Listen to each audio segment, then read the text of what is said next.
You're very welcome to the Irish Political Roundup with me, Roisin the Cleric. And me, Paul Brophy.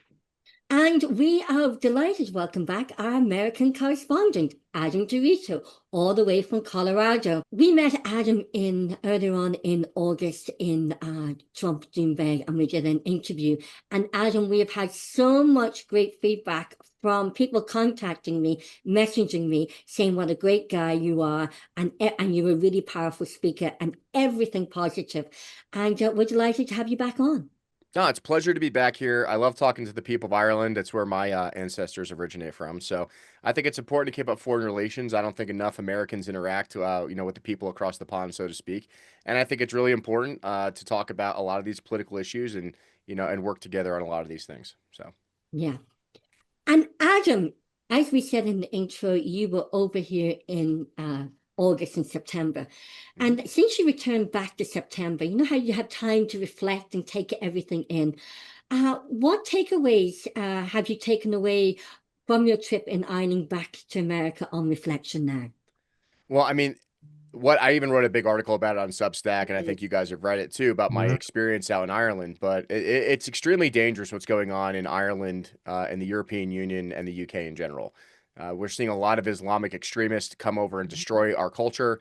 And I say our culture because we have a shared culture between Ireland and the United States, right? I mean, I'm an Irish Catholic, and it's horrible to see the churches getting destroyed and mosques getting built, and the people of Ireland, they feel helpless.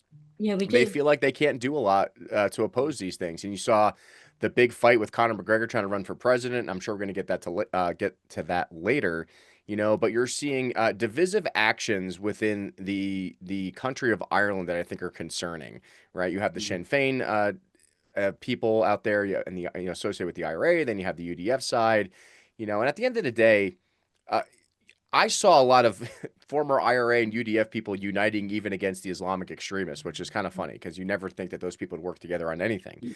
But the problem is that we need to do something in order to hold our Western values and our Christian values close. Because if we don't, we're going to lose it. And I interviewed a member who was a former Muslim and became an Irish Catholic later on. He was on one of my podcasts a couple weeks ago. But we're talking about that it is extremely important to preserve our way of life and our governance and secure our borders. And it's okay to do that. Countries and cultures cannot exist without borders. And it is okay to not welcome everyone and anyone into your country for no reason. It's going to bankrupt our countries. It's going to weaken our food supply. It's going to weaken, our strength of our militaries and everything as well. And even directly after I left, you saw the massive protests that were going on in London and in Dublin. And you're seeing kids are getting raped and murdered by these Islamic extremist migrants. It's the Irish people are going to have to stand up and defend what they have left. And if they don't demand those corrective actions and corrective changes, I mean, what does Ireland look like in 10 to 15 years? I mean, that was a big question for me. So I'm hoping that, even though we had the recent presidential election in Ireland, it didn't go as I think a lot of people thought it was going to. I hope that doesn't dissuade the people of Ireland to continue trying to do the right thing, to continue trying to get the right politicians in, because it's going to be a lot of hard work, and it's going to, like Michael Collins, right? Like it's gonna take a lot of hard work from the ground up to try to change the country of Ireland and bring it back to its central core of Christian freedom loving, Irish people. Yes, and you talked about the Islamics and rapes, and recently allegedly, was use the word allegedly for now, but allegedly there was a 10-year-old girl sexually assaulted in City West in Dublin. Hmm. She was only 10 years of age, Hmm. 10-year-old girl. And we need to protect children. That Yes. children need to be protected Absolutely. of everything, and they need their childhood. Also, about our presidential election, Paul and I covered that here in Carlow, Kilkenny, and up in Dublin Castle. And what struck us both was the fact that only 45% of the electorate went out and voted. Hmm. 55% of the people did not vote. Mm. Then you had the spoiled vote campaign, which was very successful because 13% of the electorate spoiled their vote. 200,000 people. Yeah, and then what you had then, so that is 45, that is 13% of the 45% that went out and voted. Then you also had the other 7% that also spoiled the vote, who they voted for the Fianna Fáil candidate. So that is a spoiled vote. So that's 20% of the 45% that went out and voted is a spoiled vote. So it goes to show you, and we've started a new concept on a Friday night, Adam, and it's for the local county councillors. We do a panel discussion for the local county councillors, and one of them, the Cork County Councillor, said in one of our first interviews, he said there is a big cohort of electorate out there that are not politically representative. And Paul and I said up in Dublin Castle, there, we now have a visual, a clear, concise visual of the percentage of the Irish people who do not feel or believe they are politically represented. And it's a big, it's a big percentage. Yeah, in Colorado alone, we call them the independents. The independent vote makes up 48% of the electorate in the state of Colorado. Only 52% identifies either Libertarian Party, which is a small minority party, or Republican or Democrat, right? So we are having the same issues in Colorado, right? Where you have to reach out and you can't be extreme left or extreme right.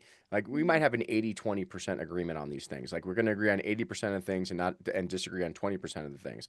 But the problem is if you don't reach out to those independent, disaffected voters, you're going to get elections like you have right now, where only 45% show up and like only 13% are going to affect the election of the entire country to represent millions of people. And that's something that we need to work toward. That's why as much as I love Trump and the whole MAGA movement, sometimes those people in the MAGA movement push away liberal leaning conservatives, right? And they push away the independent vote. So when it comes to these midterms, which we're going to have here in November of 2026, they're not going to come out and vote either because they feel like they have no power and they're not represented. And, as much as I love Donald Trump and I'm a Republican and I'm a conservative Catholic, I have to be willing to have discussions with people in the Democratic Party, in the Libertarian Party, in the unaffiliated party, and find common ground and things that we can agree on to ensure that we're getting the best politicians elected to represent all of us collectively. Like we're all Americans, just like you're all Irish, right? But if you constantly corner people and segregate people just on political party all the time, this is what's going to happen. Like 10 to 20% of your population is going to control who the politicians are, and we're going to keep walking down this road, and it's extremely dangerous. And have we, sorry, Paul, have go ahead. also, we here in Ireland, they're using conservative. I was the member of the Labour Party. I was the women's officer for the Carlow Kilkenny Labour Party. The Labour Party would be equivalent to the Democrats, right? Now, I would say I'm middle of the road, centre left. I wouldn't class myself as conservative, but I would say common sense. But now even the wording of the political balance is, and the balance is, are you left? Are you conservative? Are you right? There is no center left, center right anymore. It's either far left, far right, far left, far right, or you're conservative. Conservative used to be common sense, family, community values. But now all the labels are changing to silence people as well with the language that the media and certain politicians are using. Yes, and that's the same exact thing that goes on here, right? Is that the media is used to manipulate people, and unfortunately, most people have the attention span of a squirrel. TikTok, 30 seconds. They don't really care. They're not digging into the issues, not doing their own research. And this is why it is so important for people to be politically involved. If you don't get involved in politics, politics will get involved in you, right? And I know people are like, oh, the two most unpopular things to talk about at the dinner table are religion and politics. Well, that's the reason why religion is disappearing. We have a bunch of atheists trying to run the country, and that way, and we don't care about politics. So that's why my taxes are getting raised because we're not getting involved, right? So it's the exact opposite. We need to be talking about religion. We need to be talking about politics. We need to be talking about the common sense ideas that are good for our fellow man. And if we don't do those things and we don't have podcasts like this and we don't have these discussions constantly, then how are people going to find out the real information and the truth about what's going on? You can't let the mainstream media control the narratives in every single political race moving forward. It's just not possible if we want success moving forward. And again, we talk about the media. who controls the media? You have hegemony in the media, and there's only 6 people worldwide that control the media. So everything, the whole corporate agenda has been filtered down through the media to try and influence people's opinions and influence their thoughts and also silence them. Yep, 100% correct. And that's why we do alternative media out here. We do Instagram, we do Twitter, we do a podcast. You know, I'm constantly doing these things because if people can't have genuine conversations between themselves and they're relying on the centralist media moguls that control everything, then there is no way we are ever going to be able to succeed in the next 10, 20, 30 years. So, Yeah. And Adam, speaking of conversations and how having those important conversations, you participated in a speaking event for Turning Point USA last night. Of course, Turning Point USA was founded by the late Charlie Kirk, who was sadly passed away since we last spoke. But how was that as an event? You know, it's a yeah. big organization with a lot of very motivated young people involved in it. Yeah, so ironically, they also now, as of last night, I am now the chief of staff of Denver University in Colorado for Turning Point. They appointed me to that position as an affiliate member because it's extremely important to understand that we can no longer get the right moral, ethical leaders elected in our country or our state or county or whatever without going outside the system. The problem with the Republican Party and the Democrat Party is it's so controlled by the same people that have been doing things for 20, 30 years, is that they're leaving out all the younger people, the millennials, Gen Z, Gen Alpha, whatever you want to call them. And we're tired of it. So I was extremely honored that Spencer Walker, who's the president down here, invited me to come out to speak at Turning Point last night with all of the chapter presidents in the state that were able to come. And I spoke about why free speech is important, how we have a civic duty, why service matters more than performative politics. And I shared my story about the Air Force Academy, the need to protect whistleblowers and challenge and step up locally in school boards, city councils, state houses. And they were very engaged. Several students asked to volunteer on the veteran issues and the mental health issues initiatives after the discussion. So I'm reconnecting with a lot of these organizations in the college campuses, and I'm going to teach them what I know, because that's our responsibilities. I'm going to teach these kids how to get involved in politics. 'Cause a lot of them sit by and they watch the media and they go do out their BS votes, but at the end of the day, they're not getting anything done. I'm going to teach them whatever I know from the mentors that taught me how to do it about how to get involved. And we're going to try to utilize Turning Point as a way to turn this country around. The midterms are extremely important here in 2026. If we don't succeed in the midterms in keeping good conservatives in our government and they flip a bunch of seats, the last 2 years of Donald Trump's presidency, nothing's going to get done. And we're going to waste. We're going to waste that election because he's done after this, right? But if we can succeed in getting the right candidates in, and that also involves taking out members in our own party. There are plenty of conservative Republicans in the United States that are not doing what they were told that they told us they were going to do. They're not fighting for the farmers, the ranchers, the oil and gas workers, and the veterans, and the teachers, and everything else. So as a result, it's our responsibility in our primaries, which, because we have 2 elections, you have primaries, and then we have a general election. In the primaries, it's inter-party politics. So in the primaries, the Republicans are going to fight the Republicans on who's the best Republican candidate to fight the Democrat in the general election, right? So I told them, I'm like, just because they're in a seat now does not mean we should be supporting them. If they are not good candidates and they are not moral and they're not ethical, then it is our responsibility to find somebody to take their place and challenge them in a primary and open debate and speaking with the public. So that's what I'm going to be really focusing on with Turning Point right now, is finding good candidates to run in our primaries if we need to primary people in various state races and congressional races across the United States.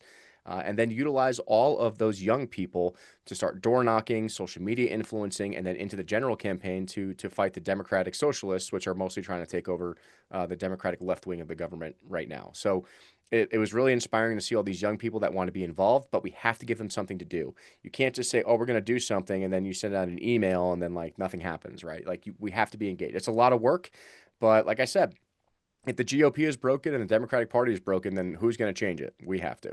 So.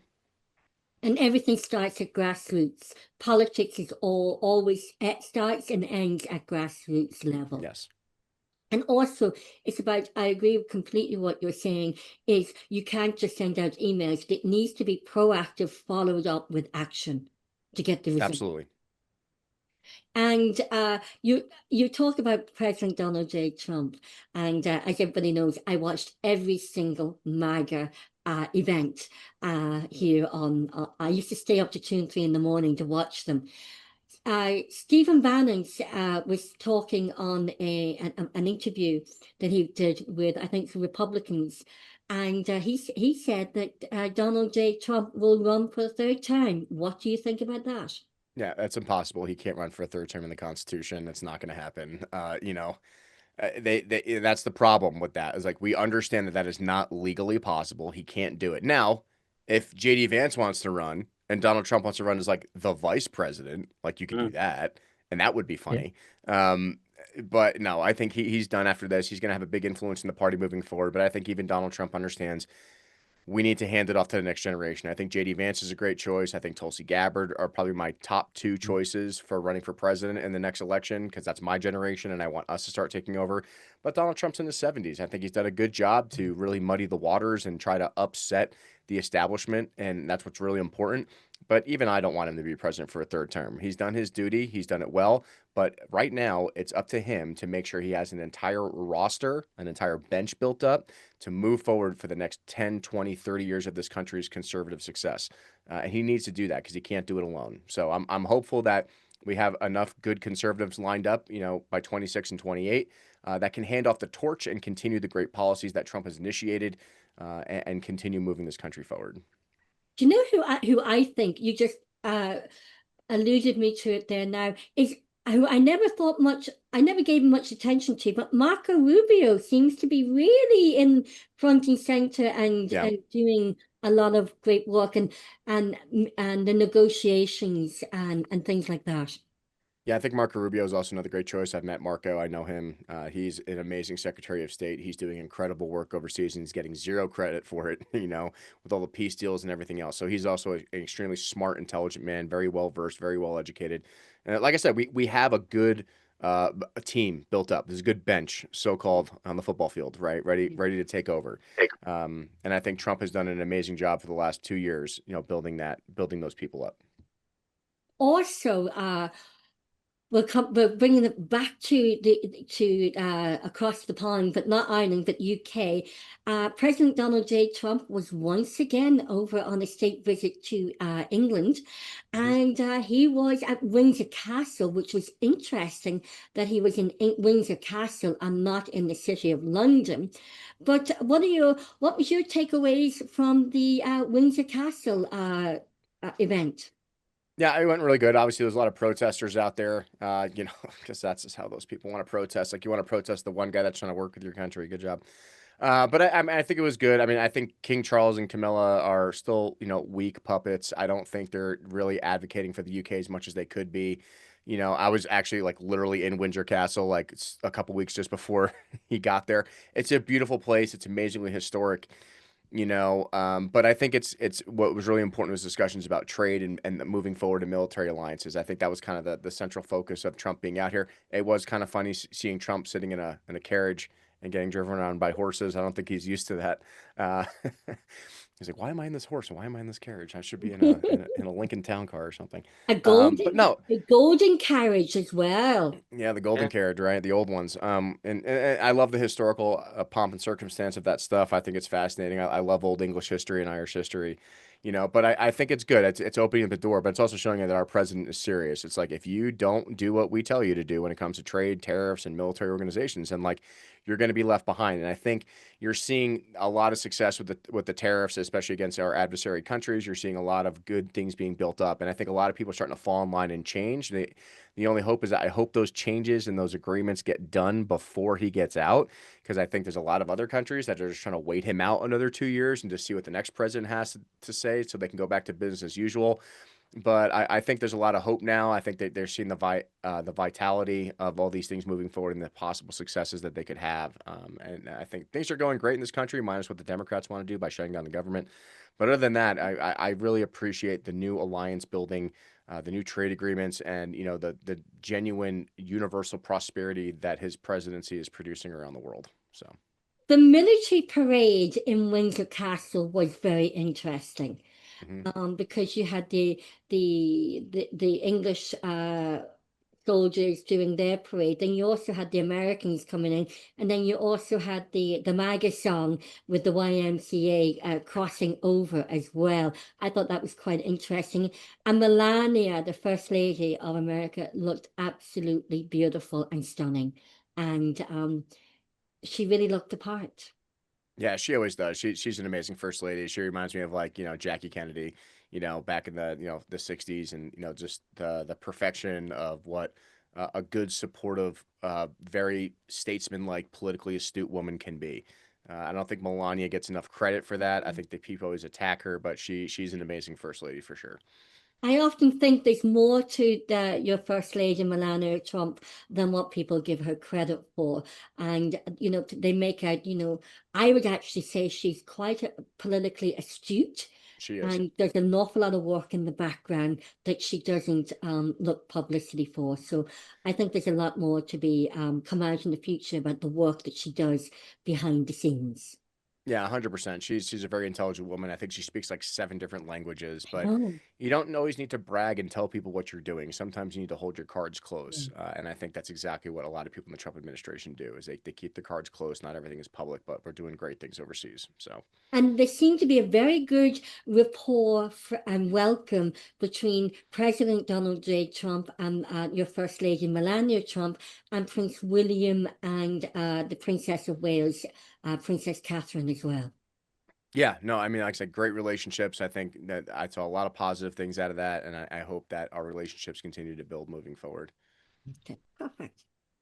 And Adam, you were talking about there's currently a government shutdown in America, and for our listeners and our viewers who wouldn't be fully familiar with what that means a lot of programs and services stop, and public public sector workers they're laid off Yeah, I as mean, a yeah, result yeah, of this yes and no. impasse. So, the funny thing about the government shutdown is that 750,000 people are on furlough right now, and honestly, the government's still operating fine. So, in my personal opinion, do we really need all these people wasting my tax dollars sitting around doing nothing? Probably not. And the problem is our government is so bloated with so much wasteful spending. But the Democrat, there are certain offices like, the USDA, says it can't find contingency funds for November for SNAP. They tried to shut down the military pay as a way of forcing people, but then we've had people come out and voluntarily fund military paychecks.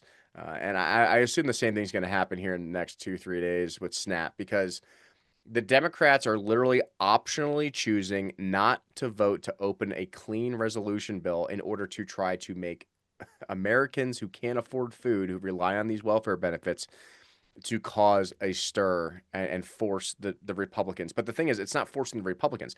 All of the Republicans have voted to open the government. It is only the Democrats that are refusing to give them the enough votes in the Senate to open it. And they're doing this on purpose, because the problem is the concessions that the Democrats want is they want to fully fund illegal migrant health care. They want to fully fund all the things and all the wasteful spending again to keep things as business as usual. And to be fair, when Trump passed the big, beautiful bill, he didn't agree with it, but he understood he needed to pass it to keep things going in the meantime. But he said, I will never pass another wasteful spending bill like this ever again. And the Democrats once again proposed another wasteful spending omnibus bill. And he said, I wasn't kidding when I said I wasn't going to allow this. The clean resolution fully funds the government, make sure all Americans have the health care under their Medicare, Medicaid programs, make sure all Americans, legal Americans, have access to food benefits and everything else. I don't understand why you would disagree with that. The problem is that the Democrats are very, very stuck on increasing entitlements for illegal immigrants. And that is the main problem that has collapsed our country culturally.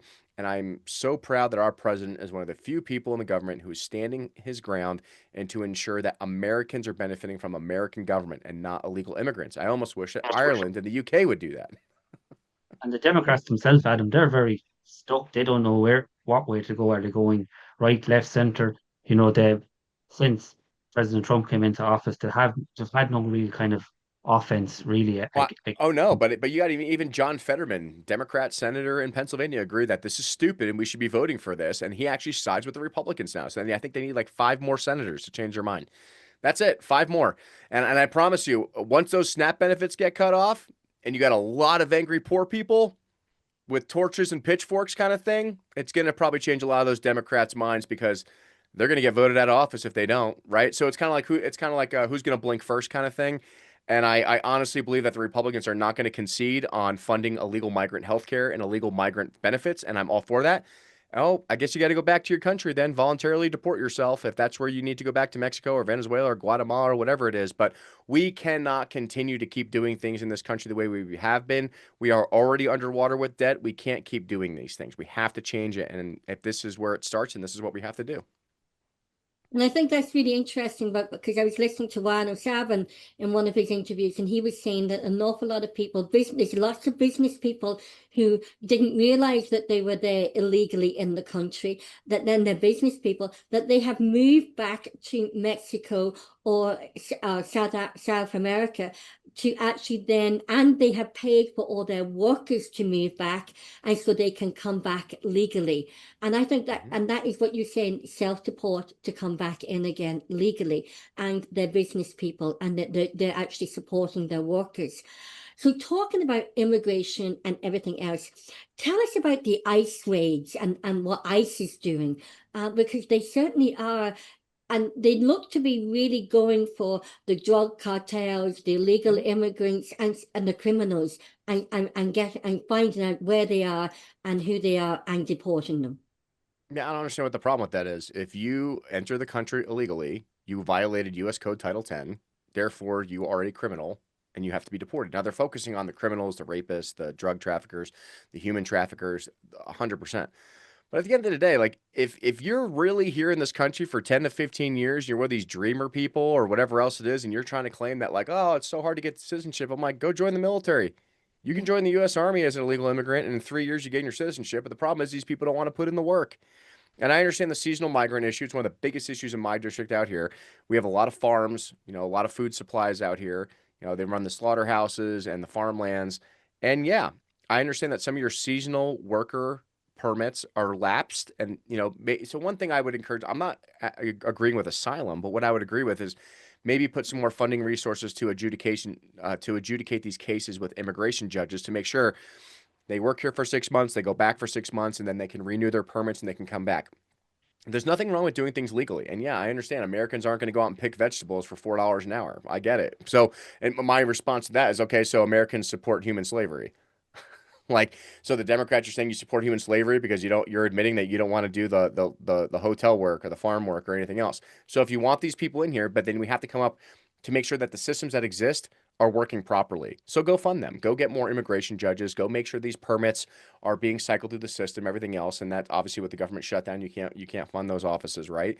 So yeah, I can understand. I'm a little bit more sympathetic to the farmers and the guys who literally work here and then they go back every year and they come back. And I understand that there's a risk there. And I think there's a way to mitigate that. But if you are purposely taking advantage of the American, welfare system and you've been here for 10, 20 years and you're still not a legalized citizen, you're obviously not putting in the work. You're just mailing all your money back to your country and you need to go. If you don't want to join the Peace Corps, you don't want to join the military, you don't want to put in the work that's required to be an American citizen, then you don't get to be one. Right. And I think that's completely fair. And you have to stop it. Like I said, I warned people after the article I wrote about my trip to Ireland. If we don't stop this now, that's what's going to happen here.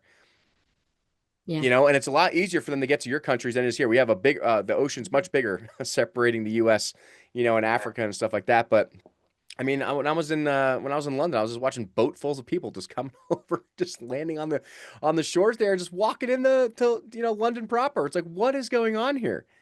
And the police do nothing. The guard out in Ireland does nothing. They just let them walk, and it is what it is, right? Like we can't have that. Borders need to exist. Countries' cultures are important, and the citizens of those countries must come first, right? And the joke in the army is if you import the third world, you're going to get the third world because unless you're willing to assimilate to the country you're trying to immigrate legally to, whether that's Ireland or the United States, and learn the Constitution and learn the language and you can practice religion and do whatever you want as long as you're peacefully allowing others to exist.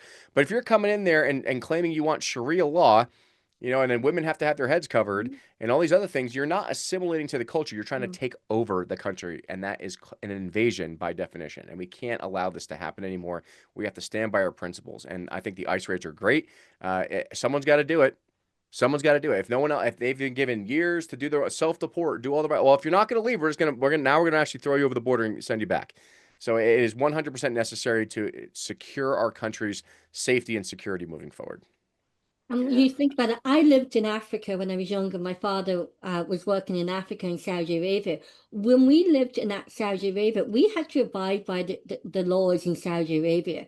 Correct. We weren't allowed to practice a Christian faith or Catholic faith. We weren't allowed to have a priest or a, a a preacher over there. They had to come in secretly as something else. We weren't allowed to do that. And so when they come, multiculturalism doesn't always work. When they come over, they should respect our values, our traditions, and our culture. And that's not being respected with a lot of the Sharia law and women, what women and children are not being protected. And 100%. so we need to do that. And our borders. I'm from the north. I'm from Derry. I lived 10 minutes. I grew up 10 minutes away from the border in Derry and Donegal. You know, and the immigrants are now, the illegal immigrants are coming to England. They're getting on a ferry or a plane and they are going to Belfast and coming down. We don't know who's in the country. And there Mhm. isn't that. We need to know who's in our country. We need to know, do they have a criminal record? Are they rapists? Are they pedophiles? Or et cetera, et cetera. So we Rosen, I do, couldn't stay in Ireland past my visa if I wanted to. yeah, So why should these people be able to? And I'm an yeah, American, and I'm not going to yeah. do anything. I just want to hang out. Like, you know what I mean? But I can't stay there for more than 90 days without filing, or collect benefits or get a work visa. And I had to go through all these paperwork before I went over to the UK and Ireland. Like, yeah, I had to abide by your country's rules, but I'm following the rules. So why aren't the guys from Morocco? Yeah. My daughter went to Australia and the process that she had to go through to prove who she was, even down to her state exams when she was 15.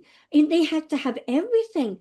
I mean, and prove that she was who she was from her exam results, from her medical certs, so she's a doctor, and even that. So she had to prove to the Australian authorities, which was more stricter process than what the immigration process is for coming into Ireland. And it was Yep. like, so, so moving on to a topic and a subject that is close to your heart, but as well as mine, because I am an Irish Defence Force mammy, and you are a veteran. Mhm. President Trump and Secretary of State had a gathering of U.S. generals, admirals in Virginia. Now that was quite interesting in so many ways. All the top staff of the American military was all brought to one place. And Mhm. it was really interesting, the speeches and everything else. So please, could you explain to our Irish audience what that was about? Yeah, so the Secretary of Defense slash Secretary of War now, Pete Hegseth, brought every general and admiral in from every combatant command and brought him in there and pretty much said, we're done with the fat people. We're done with lowering standards. We're done with this woke culture destroying our military. Our only job is to kill people and break things. And if you're not on board with that, then you need to put in your retirement papers and leave. I loved it. I am 100% in support of this. It would have saved me so many issues at the Air Force Academy if I had gotten rid of all the corrupt generals and officers that I've had to deal with over the last 15 years. And a lot of people in the military aren't happy about it, but those are the people that are the problem. So I'm all for cleaning slate in the Department of Defense and the Secretary of War. I fully support his efforts to rejuvenate our military, that we have the most lethal, capable fighting force in the world. Because the threats are not getting less, they're only increasing, especially with China and everything else going on overseas right now. We can't have a bunch of fat guys who can't run, who are believing in like transgender ideology, Yeah. trying to run a combatant force. What we've seen in Ukraine and Russia exemplifies that even more. We need the best fighting force in the world, and we do have the best fighting force in the world, but we cannot let any of these people in our military that don't align with the mission that the Secretary of War has laid out. Yeah, exactly. And recently, Adam, as well, President Trump, he has agreed a peace deal with the Middle East, which is a big achievement. Could you give our audience kind of an idea of what's contained in that? Yeah, so I mean the peace deal pretty much, a lot of the details are not fully released yet, but basically, um, Hamas had to give back all the hostages that they had. They're still trying to get some of the dead bodies back. They're trying to work on prisoner exchanges. The Israelis are not going to occupy the area. They've agreed not to take over the West Bank, which is good because the Israelis should not be doing that because you're just adding gasoline to the fire. And for the most part, the strikes have stopped. But a lot of people in Hamas, they were publicly executing civilians that are working with Israeli or military government officials out there, which is pretty standard in the Middle East. That's what they do. They just kill each other nonstop. It never ends. You know, the good thing, though, is that the president of the United States did not agree to full statehood for Palestine, which I don't think is a good idea because the problem is that you have 5 Arab countries out there surrounding all those areas, and none of those countries will take those people. And there's a reason for that. And anyone who's been to the Middle East and has interacted with people who label themselves as Palestinians understands this. I mean, to be fair, when I was overseas, my translator was a Palestinian. He was a really nice guy, right? But there's a reason why Jordan, Libya, Egypt, Saudi Arabia also won't recognize their own statehood, right? It's because a lot of these people are infiltrated with terrorism, right? And a lot of these countries don't want to put up with it. And Israel's been having to take the brunt of it. Now, I don't agree with everything that Israel has done overseas in retaliation for this, but I mean, do you blame them? I mean, if these people are going to constantly keep blowing you up and killing your people over and over again, their only result was we're going to kill every single one of them. Now, I don't agree with that. That literally is a definition of genocide, and it's horrible that these kids are suffering through that. But people don't understand war is not fair, right? This is humans have been killing each other for tens of thousands of years, right? And the only reason why we even have the United States today is because we wiped out most of the Indian populations west of the Mississippi River, right? The only reason why we have California is because we killed millions of people, right? And it's like a black part in our history, and we don't like to talk about it, right? But we made a concession with the Indian tribes. We're going to give you these reservations. We're going to give you a place to exist. And if you agree not to fight the U.S. government, you can have this piece of land and stay there and don't do anything. And since we've made those peace accords with those reservations, they have not tried to start a war with the U.S. Army since the 1800s, right? The problem is in Palestine and Israel, they will never do that. They will never do that. They will. I mean, look, this might work for another 5 to 10 years, but I guarantee you another 5 to 10 years, we're going to be seeing the same stuff cycle over and over again, right? And it's tragic and it's horrible, but that's just the way the Middle East is. It's never changed in 2,000 years since Jesus Christ died, was crucified there. And they're going to have to, it's a hard thing to do. But what Trump did was amazing because he actually got them to stop fighting. There's some kind of peace agreement. Now, my version of this is a civil affairs perspective. If we actually can rebuild Gaza and give them housing and food and water and electricity and jobs, maybe they'll just stay where they are and stop trying to take everybody else's stuff, right? The quickest way to destabilize a country is take away your food, water, and your electricity. But if we can bulldoze Gaza, so to speak, rebuild it from the ground up, give them good infrastructure, a place to live, a place to work, a place to sleep that's safe for them, and no other country is going to be infiltrating with that, and we let them have that Gaza Strip, right? Maybe not officially recognized statehood, but at least them having some kind of partnership with Saudi Arabia and Egypt and all these other countries that want to support them as their so-called Arab brothers, right? Then maybe they won't blow up their own house if that's where they're living, right? We could be hopeful. We could be optimistic about these things if the 7 Gulf nations down there want to unite to provide this, but then the Israelis have to agree not to cross the line either, right? And that's going to be hard because the second those guys set off a hand grenade, they take out a building with an F-16. That's just how the Israelis react to everything over there, right? So it is good that Trump was able to get the fighting to stop. But this is going to be at least 5 to 10 years of rebuilding, and there is nothing left of Gaza. There is nothing left. I mean, literally, they're going to spend years just digging up rubble, and not only that, the thousands of bodies that are still buried underneath that rubble and identifying it. And it's a horrific thing. And I know a lot of humans and all the protests I saw in Ireland, and like I said, the IRA and the Sinn Féin factions are supporting the Hamas terrorist leadership. But I warn people, I would go there and see for yourself what is going on before you make a judgment that these people are innocently fighting for their independence and freedom, because it's not necessarily accurate. The problem with a lot of these people over there, they are terrorists. They are very dangerous to Western culture. And I promise you probably wouldn't be inviting them into your house in Ireland if you knew what these people were capable of. So I'm hoping that the peace deal is progressively successful. It's going to take years of trust building. I'm hoping that people can lay their guns down and live in peace, but that's 100% up to them. If they don't abide by those peace agreements, we're just going to go right back to the same thing we've been, seeing for decades. So, Well, I know this is going to be very politically correct over here, but sure, I'm used to being blacklisted anyway. You only have to look to see what Hamas and Hezbollah did to one of our own members of our Irish Defence Forces a couple of years ago, and his colleague. Out of respect for his mom, I won't mention on this, but you only have to look what Hamas and Hezbollah the lengths they will go to actually do to and the young soldier who grew up not far from where I was in Derry over the border of Donegal, and the other his colleague down there, I think in Cork. So we think about them too.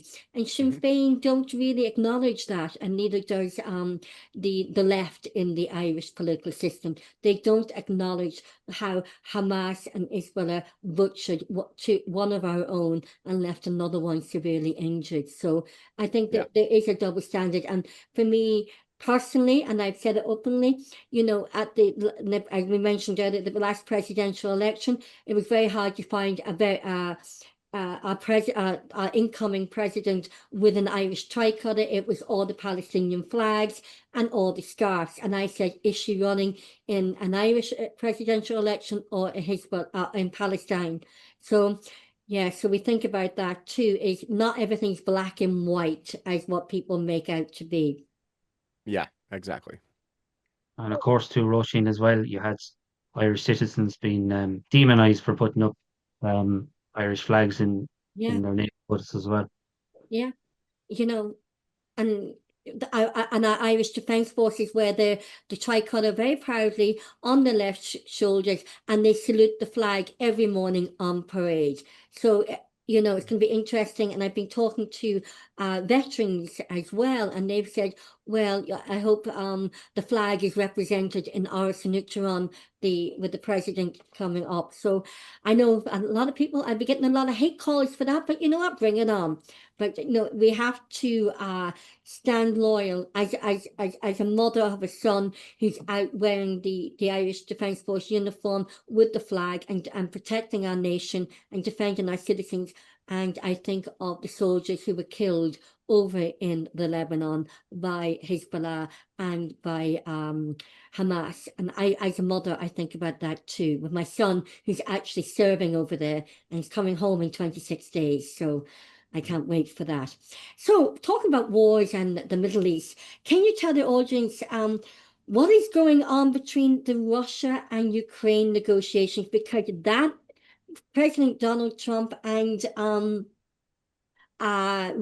Marcus Rubio and Pete Hegseth, and we have to remember also Raising Cane as well, because they are all in these negotiation talks with the Middle East and Ukraine and Russia.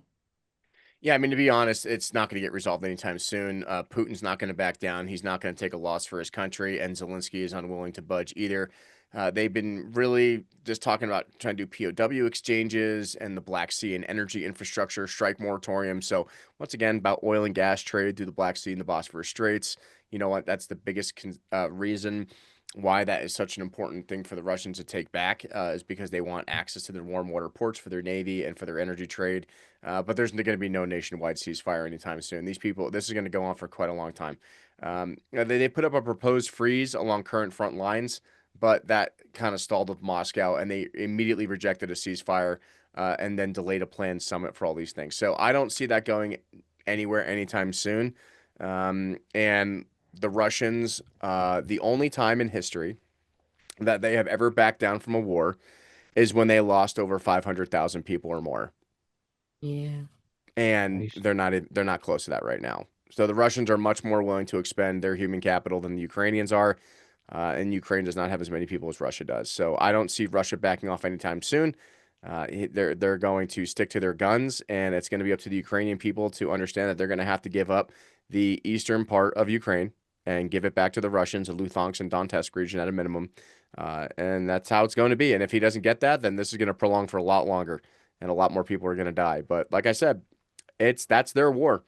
I mean, humans have been fighting over borders, and if it's the only reason Israel exists, it's because they fought off 5 different countries who were trying to invade it and took it and won. So now it's theirs, right?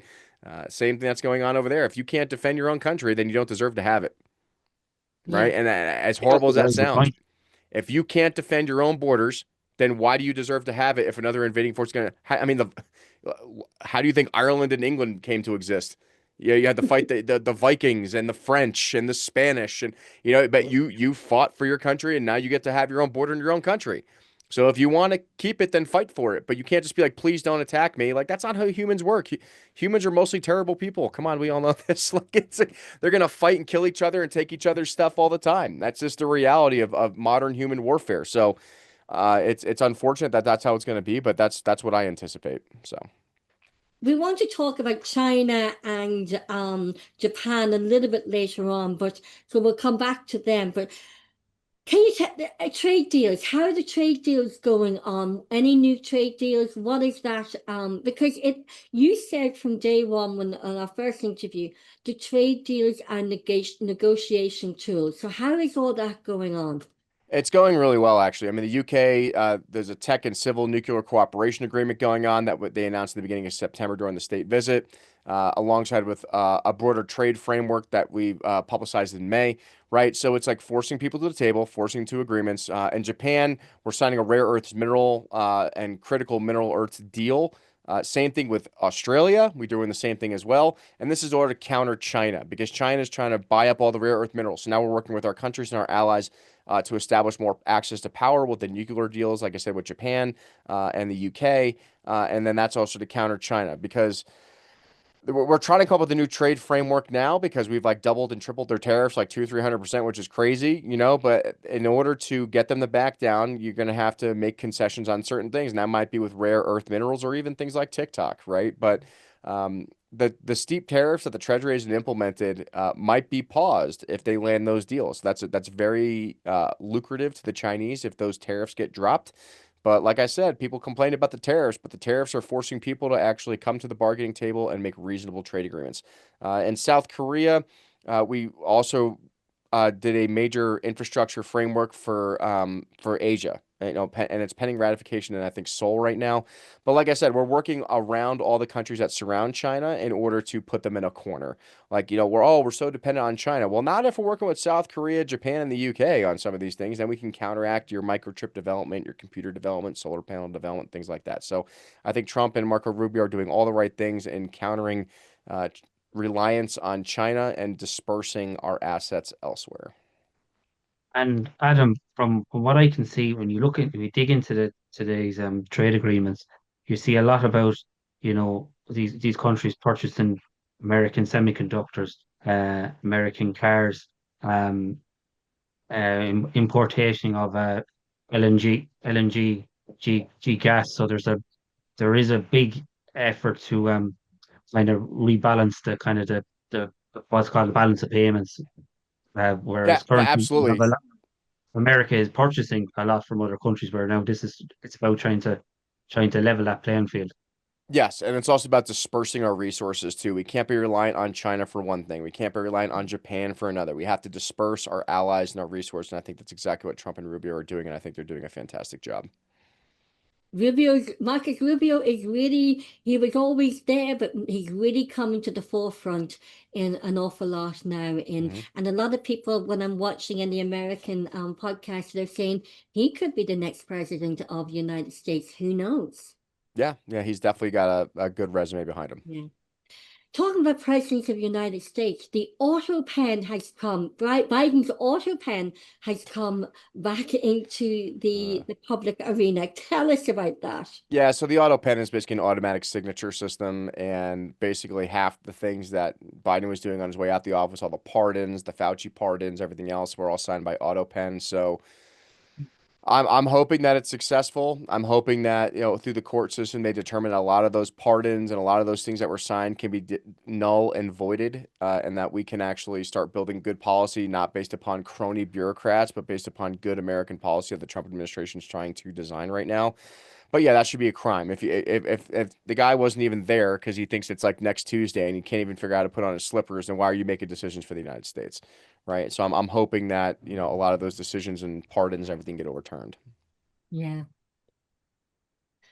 Ye- Yeah, exactly. And back to um the insurrect. There's talk of as well of Donald Trump as well that he's open to invoking the Insurrection Act. Yeah, that's fine because we used it in 1957 against a Little Rock, Alabama desegregation incident with the 101st Airborne Division. In 1992, we used it for the Los Angeles riots at the request of the California's governor. The problem is I don't see it being used unless the governors refuse to work with the president, right? So to be fair, the president of the United States can activate the National Guard and use them in whatever capacity he wants. He sent me to war for a year with the National Guard, right? So I mean, and that was under President Biden. So it's not illegal for the National Guard to be used in these aspects at all. It is 100% legal for that to occur. The president is the commander in chief of the United States Armed Forces, but in order to activate reserve units or active duty units, you would have to use the Insurrection Act, right? So, and this like posse comitatus thing, and you can't use federal troops to deploy against civilians, and that is 100% accurate. The only exception, and there's a lot of legalities to it.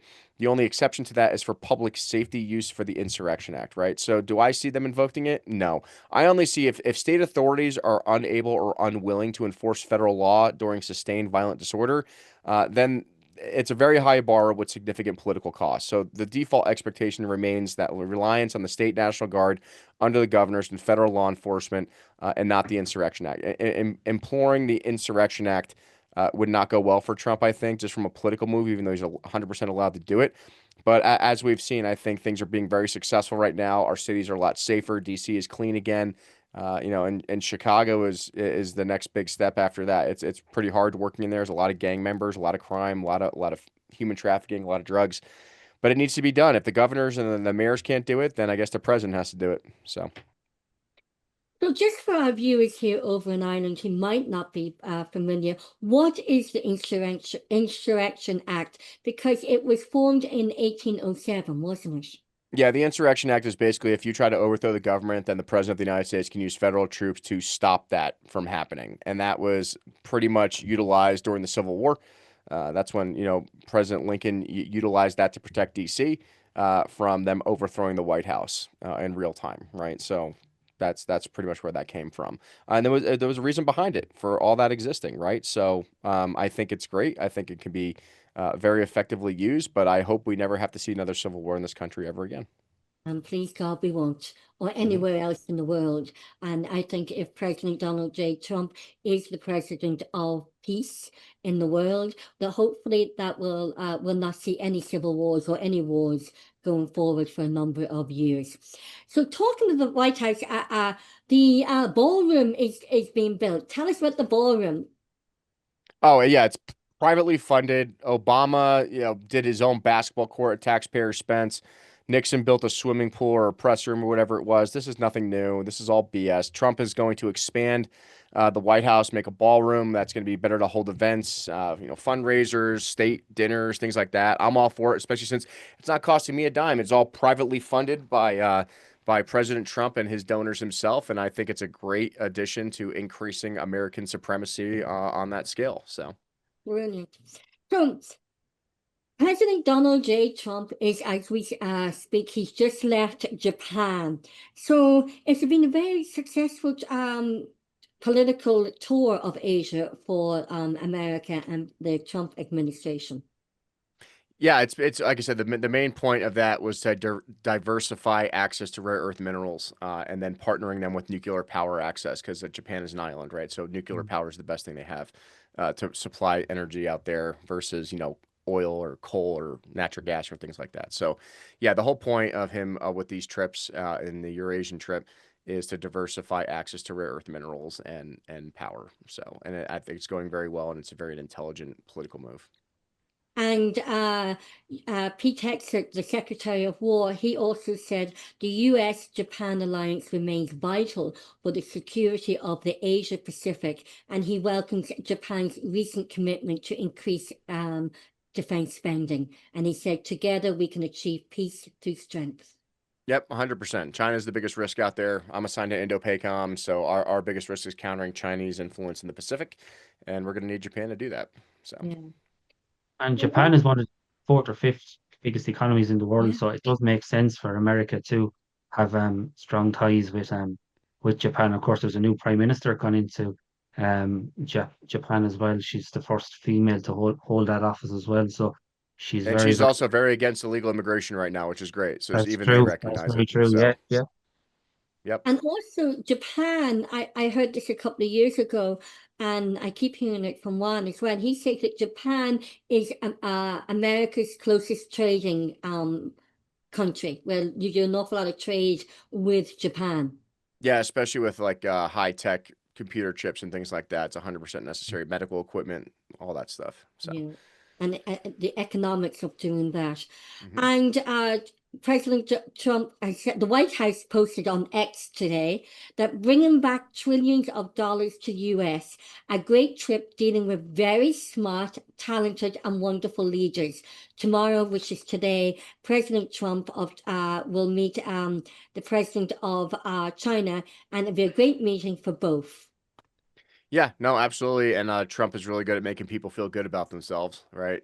Most of these politicians are all egotistical maniacs. So make them feel like they're wanted, make them feel like they're respected, and they'll work with you, right? And then if he doesn't like you, he'll just trash you on the internet and make some kind of ridiculous meme or post it on the White House X account, which is hilarious with his AI generated stuff. But yeah, no, this is the best way to counter China is to get like 10 other countries on board with the plan. So. And And sorry, Roisin, cutting across you. Those rare earth minerals that are built into a lot of these agreements. For our viewers that wouldn't be familiar with what they are used for, what can they be used for?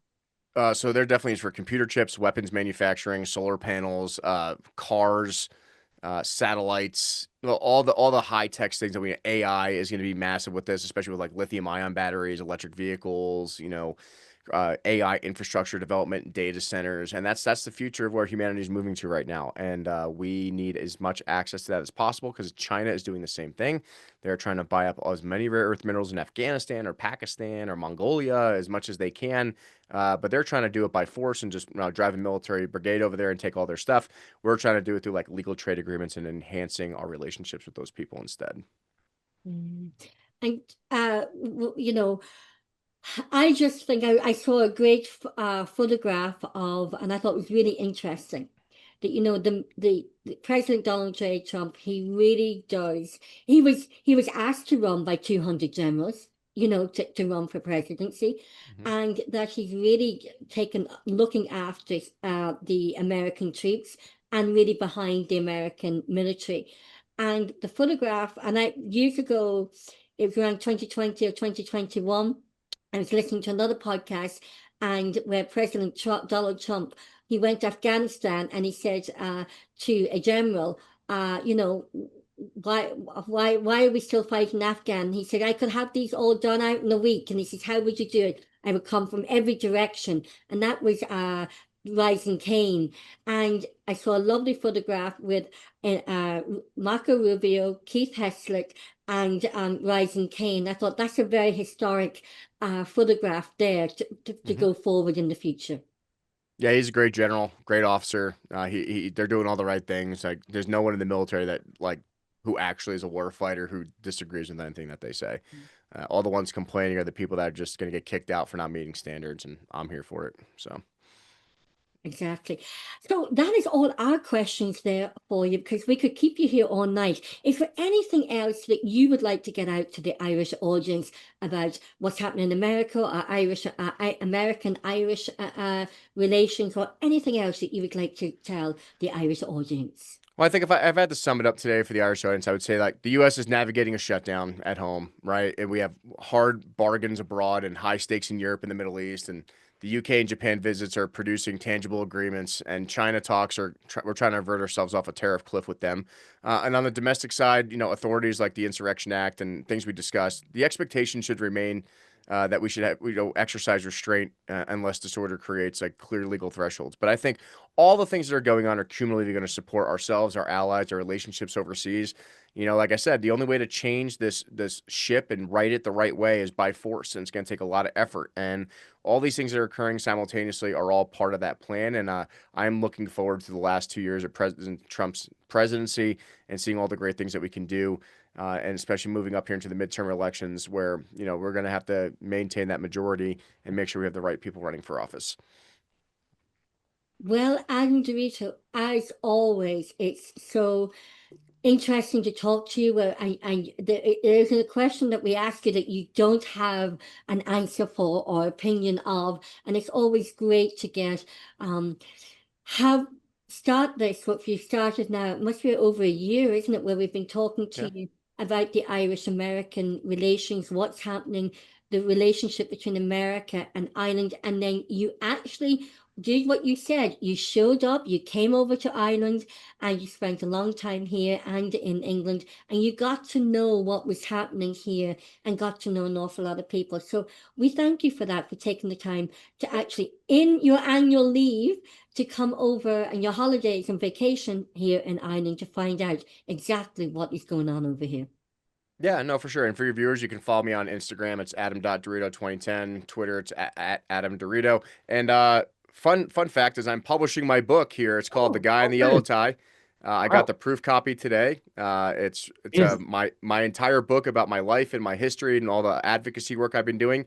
And it goes on pre-sale on Amazon on October 31st, which is Halloween. So for your Oh, viewers out there, it'll be about an ebook, paperback, and then the hardcover is the fancy one. But it's kind of cool. I did all these pictures in it. It's got lots of colored pictures of my time in the military and my entire life story. So I look forward to telling my story even further and all the great things we're going to be doing out Yeah. here in Colorado. So, Yeah. well, I must And you order mentioned, one. and you made a very brilliant point there earlier on in the interview, Adam, as well. He said, if you don't get involved in politics, politics will get involved with you. So correct. your involvement in political advocacy, you have fought to make changes, and for Roisin and I have no doubt that you will have a very influential role in the future in American politics. Yep. There's a lot to talk about that come December. I think there's going to be some changes and decisions made at that time, and I'm looking forward to talking about with those things in the future. Well, we look forward to that. And just to tell our audience, we will be having Adam back on in a couple of weeks' time. We'll be talking with Patrick Murphy, our CEO of the Southwest Fishery Productions, and with our also with our farmers and agriculture and finance guest, Patrick O'Neill. So we're really looking forward to that because you are an oil, gas, energy, and your energy background, and you're also a farmer, and you also spoke to fishermen when you were over here as well. So that's going to be really interesting. And then we're going to have you on again after that, talking about another topic, which we're really looking forward to. So, Adam DeRito, as ever, I mean, the time flies. It feels like only 5 minutes ago we started this interview. So once again, thank you so much for taking the time to come on the Irish Political Roundup. You're welcome. You guys have a great day.